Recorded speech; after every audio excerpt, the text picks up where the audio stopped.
Bonjour et bienvenue dans 60 ans, 60 regards, une émission consacrée au 60e anniversaire des relations entre la France et la Chine. Aujourd'hui, j'ai le grand plaisir de recevoir sur ce plateau Wang Hua, ancien diplomate. Le 31 décembre 2018, Wang Hua a été promu officier de l'Ordre national de la Légion d'honneur par le président Emmanuel Macron en tant que personnalité chinoise résidant en France. C'est dire l'importance qu'il occupe dans les échanges entre la France et la Chine. Wang Hua, bonjour. Bonjour Camille. Vous avez été l'un des premiers Chinois à venir à Paris pour établir les relations diplomatiques entre la France et la Chine en janvier 1964. En quoi ont consisté vos missions alors? Exact, vous me rappelez de très bons souvenirs parce qu'effectivement c'était il y a 60 ans et le temps passe très vite.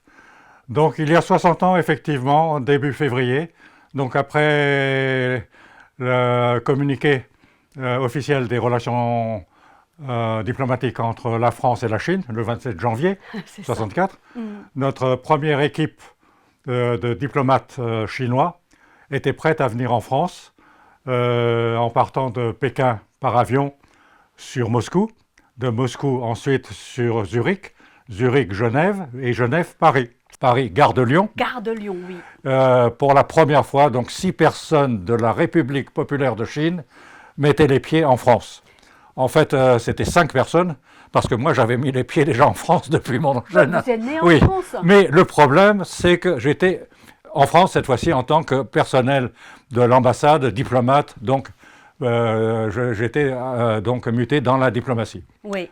Mais vos missions, alors, en quoi Voilà, donc la mission, effectivement, lorsqu'on envoie une tête de pont, comme je dis dans mon jargon diplomatique, c'est de pouvoir établir l'ambassade, de retrouver une chancellerie, de retrouver une résidence pour l'ambassadeur qui arrivera très rapidement, puisque c'est dans les 3 mois que l'ambassadeur arrivera, et que nous avons déjà perdu 2 semaines à Genève en attendant que, côté français, il puisse aller en Chine.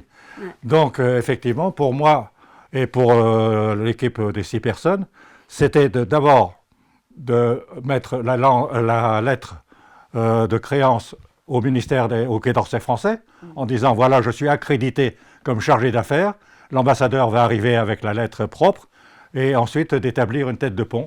Donc, l'une des principales choses était de trouver un bureau, un endroit pour se loger, un bureau pour travailler, et surtout trouver une résidence pour monsieur l'ambassadeur Huang Zhen qui va arriver. Donc tout ça, dans les 2 mois, il fallait faire beaucoup de choses. Donc nous avons ouvert nos bureaux. Nous étions logés d'ailleurs dans un endroit très confortable, mais pas très adéquat pour être un bureau à l'ambassade. Nous étions à l'Intercontinental, rue Castiglione, place Vendôme.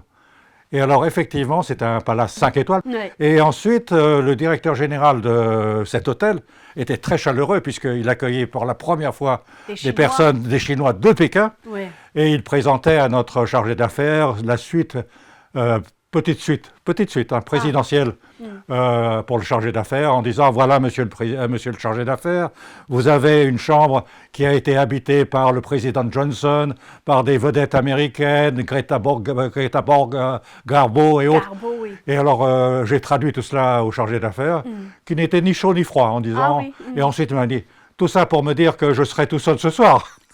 Alors, il avait déjà un peu d'humour. Je lui ai dit, bon, de toute façon, c'est une suite pour dormir, et puis un point, c'est tout. Puis ensuite, nous avons su qu'en bas, à l'entrée de l'hôtel, il y avait quand même une dizaine de journalistes, presse écrite, presse photographique, pour nous voir comment nous vivons, comment nous mangeons, comment nous sortons. Et alors, on était un peu gênés parce que nous sommes les Chinois sont des êtres humains comme les autres. Et être regardés comme une bête un peu ça fait un peu bizarre. Mais on s'est habitué.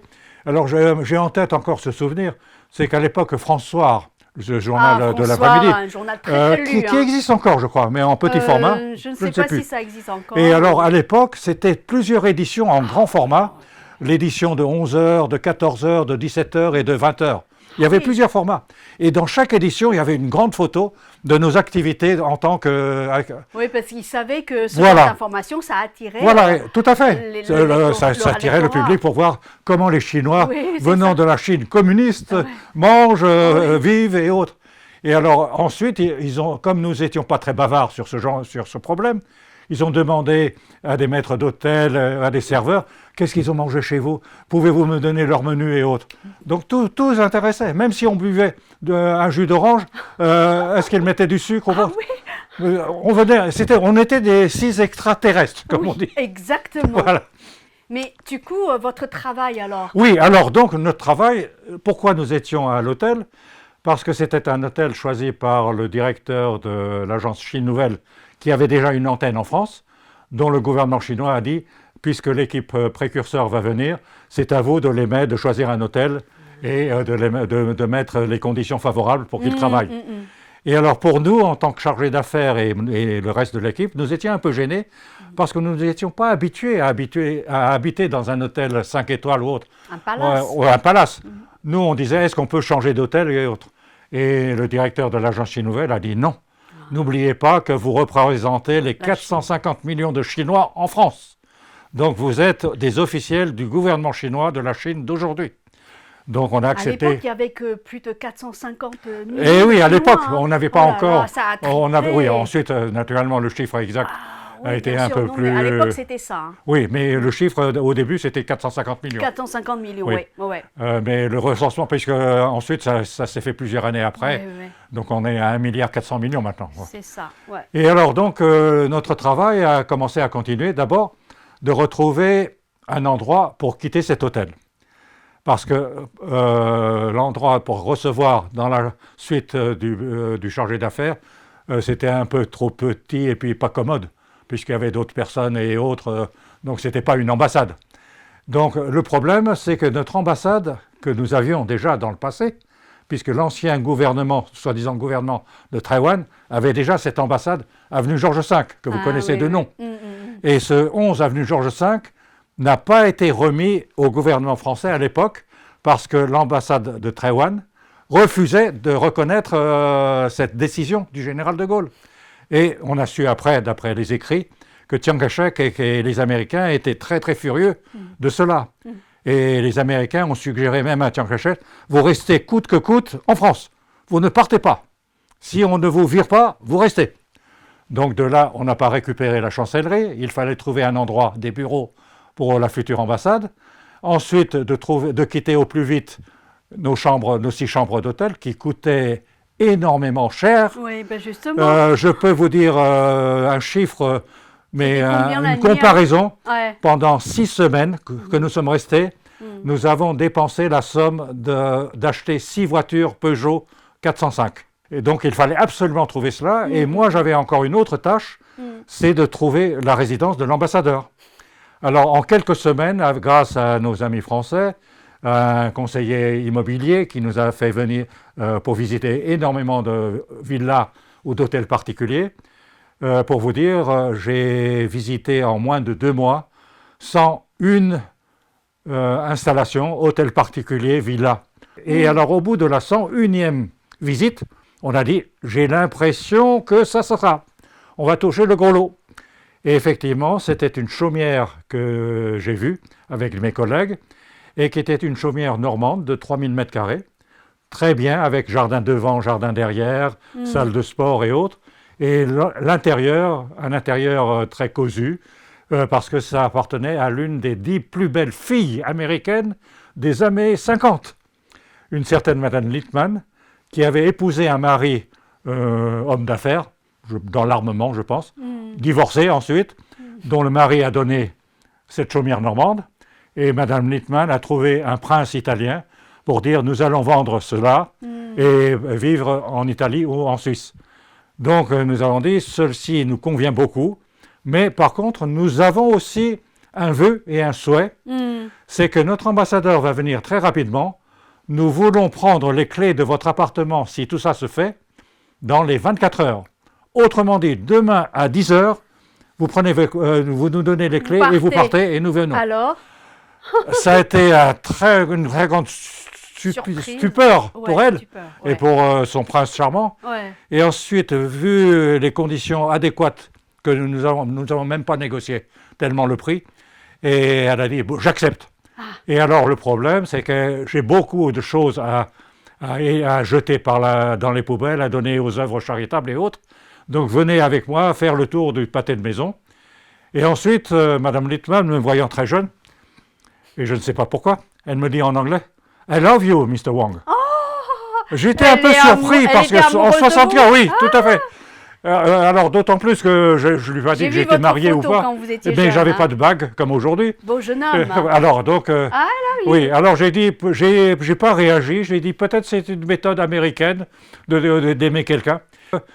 Alors le problème, c'est une fois que nous avons acheté cette résidence, le lendemain, nous avons pris possession. Ouais. Et le chargé d'affaires a dit, faites attention, petit Wang, si nous avons bien choisi, tous les ambassadeurs qui vont venir vont dire les premiers ont été importants et capables d'acheter une belle ambassade et nous en sommes très contents. Mais s'il y a un défaut ou autre, tout le monde va nous invectiver en disant vous avez très mal choisi, patati patata. Ouais, ça, et alors jusqu'à maintenant, jusqu'au 12e ambassadeur, qui est monsieur l'ambassadeur Bouchaillet, qui m'a dit nous sommes très contents de ton achat. Wow, voilà, donc je suis fier pendant les 60 ans après, qu'on m'ait fait cette remarque. Monsieur Wang Hua, vous avez eu l'honneur de rencontrer plusieurs chefs d'État chinois et français. Est-ce que vous pouvez nous rappeler les souvenirs les plus marquants? Oui, je ne sais pas si je pourrais vous dire ça en quelques minutes parce que dans mon esprit j'ai plein d'histoires. Mais je voudrais choisir quand même deux chefs d'État, voilà. Un Chinois et un Français. Voilà, je vais commencer par le Chinois parce qu'il vient de loin. Et que actuellement nous sommes en France, nous mettrons le français derrière. En fait, ce sont deux personnes qui sont venues, dont beaucoup de personnes le savent. C'est le Premier ministre Hua Guofeng qui est venu en fait avec la fin de la révolution culturelle en Chine. Donc une fois la révolution culturelle terminée, il est venu en Europe et en France notamment. En tant que Premier ministre et président de la République chinoise. Ah, alors c'est pour la France un très grand honneur à l'époque. Bien sûr, bien sûr. Et pour moi, qui travaillais en France, on m'a délégué d'être auprès du Premier ministre pour le ciceronner, pour le guider, pour régler ses problèmes, ses demandes et autres. Donc effectivement, j'ai eu l'honneur de le côtoyer. De près. Et de près. Et effectivement, j'ai connu vraiment ses désirata, sa façon de gérer, de parler et autres. Et j'ai beaucoup appris auprès de lui. Bien que la visite soit très courte, une semaine ensemble. Mais le problème, j'ai vu que, effectivement, sa façon de gérer est une façon pas hautaine.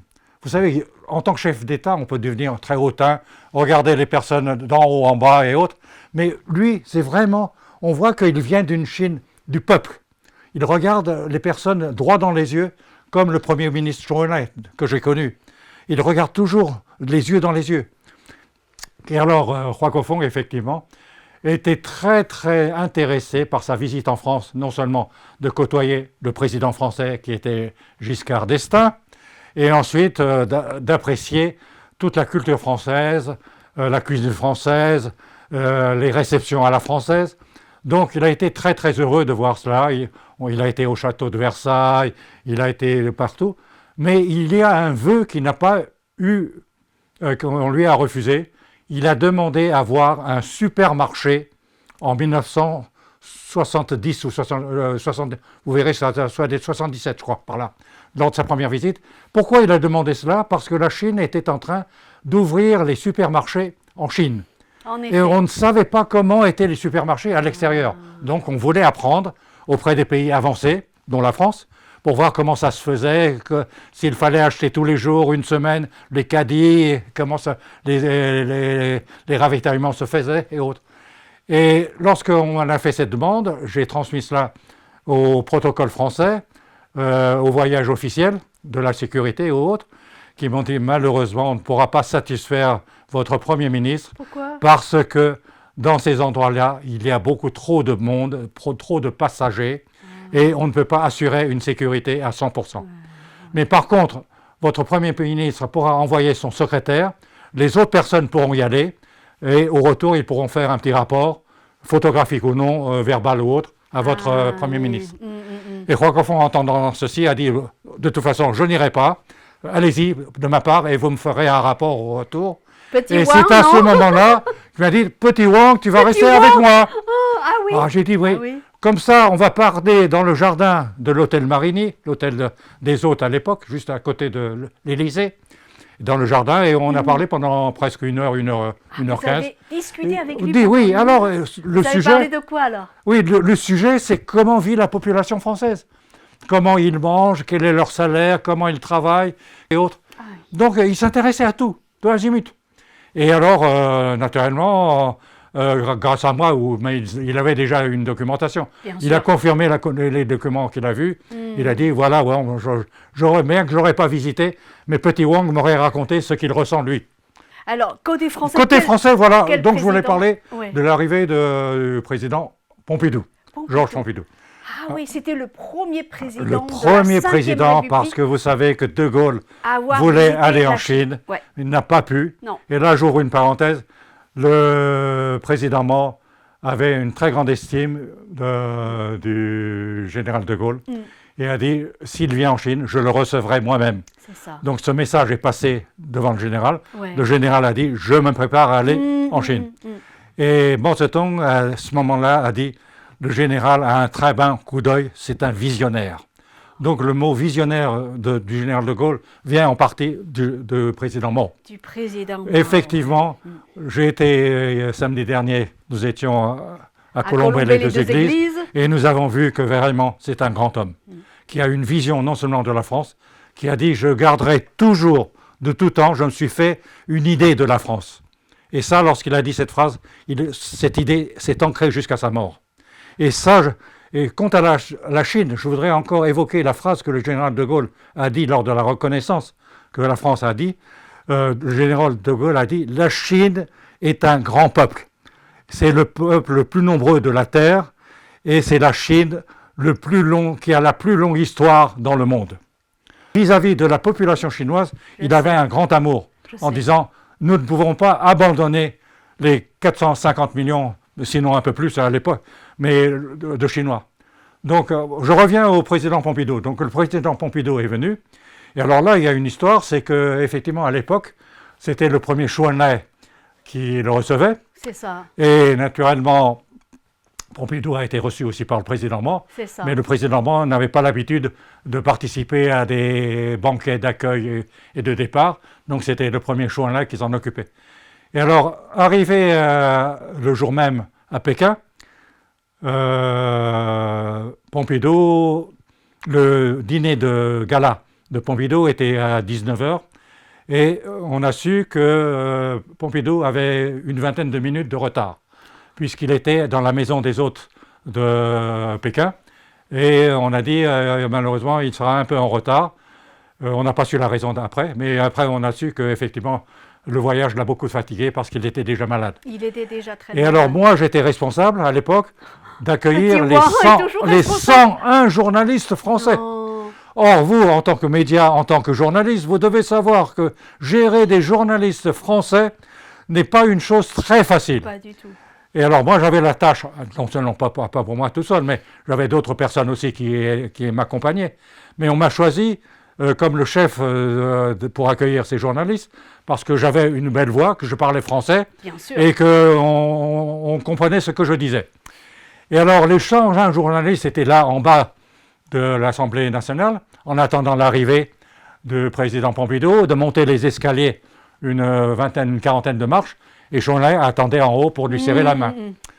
Et alors, arrive pendant ce temps, le retard de Pompidou, et on m'informe, le protocole chinois m'informe, « Petit Wang, il y a du nouveau pour toi. » Le premier Chou En-lai a dit « En attendant, je voudrais serrer la main de tous les journalistes français qui accompagnent le président Pompidou, puisqu'il est en retard. » Et alors, le protocole chinois m'a dit « Fais attention, c'est à toi de ne pas bousculer, que tout le monde court ensemble pour monter, que le Premier ministre chinois ne soit pas bousculé.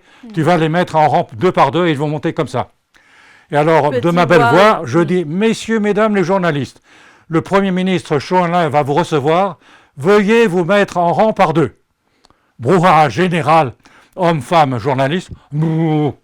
Donc, ils ont faim de ne pas m'écouter. 1 minute se passe, ensuite je répète, messieurs, mesdames les journalistes, le Premier ministre va vous recevoir. Si vous ne vous mettez pas en rang 2 par 2, monsieur le président Pompidou va arriver, vous n'allez plus serrer la main du premier Chinois. Alors, petit à petit, on voit la queue se former. Et 2 par 2. Le message est passé. Voilà, et Zhou Enlai regardait en bas que les journalistes attendent. Alors, de ma belle voix, est-ce que vous êtes prêts? Le premier dit, nous sommes prêts. Et puis ensuite, alors, nous pouvons monter. Et le premier dit, en avant, marche, 1, 2, 1, 2. Les 101 journalistes crient 1, 2, et montaient les marches. Et Zhou Enlai était hilar, et les autres étaient hilars en entendant les journalistes. C'est trop drôle. Oui. Ça, c'est une histoire. Et alors, il y a encore des témoins, puisque beaucoup de journalistes sont partis dans l'autre monde. Il y a encore une journaliste que j'ai connue il n'y a pas longtemps. Quel média que vous connaissez, puisqu'elle est venue chez Mandarin TV, Michel Cotta. Michel Cotta était d'une jeune journaliste à l'époque. Ah oui, à l'époque. Et lorsque, avec Sylvie... Elle travaillait pour l'Express. Voilà, tout à fait. Ah, Michel Cotta. Et il y avait aussi notre journaliste, El Kabash, qui était là aussi, qui vient de partir aussi. Oui. Donc il y avait encore des jeunes. Beaucoup sont partis, je pense, aujourd'hui. Plus de 80% sont partis dans l'autre monde. Mais donc, Zhou Enlai était hilar et il a serré la main de tout le monde.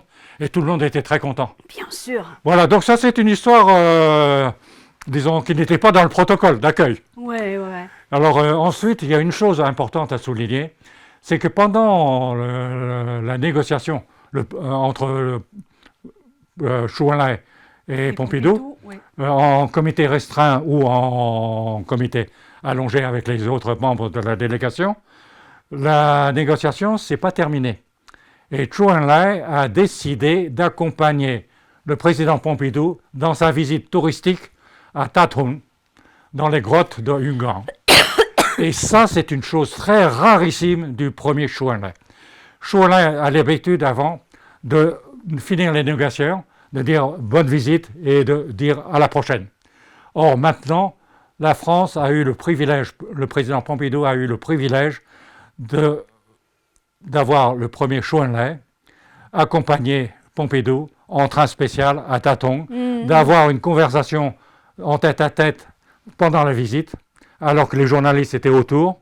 Il y a encore une histoire à vous raconter. Et donc ça, c'est une histoire que très peu de dirigeants chinois le font. Or, je pense aujourd'hui au président Emmanuel Macron, dont le président Xi Jinping a en avril accompagné le président Macron à Canton. Or, le président Xi Jinping, si vous voyez les autres personnalités étrangères qui viennent en Chine, ne l'accompagnent jamais à l'extérieur. Donc c'est pour dire que les relations entre la Chine et la France sont vraiment au top niveau, que nous sommes vraiment la main dans la main et que nous voulons faire avancer le monde.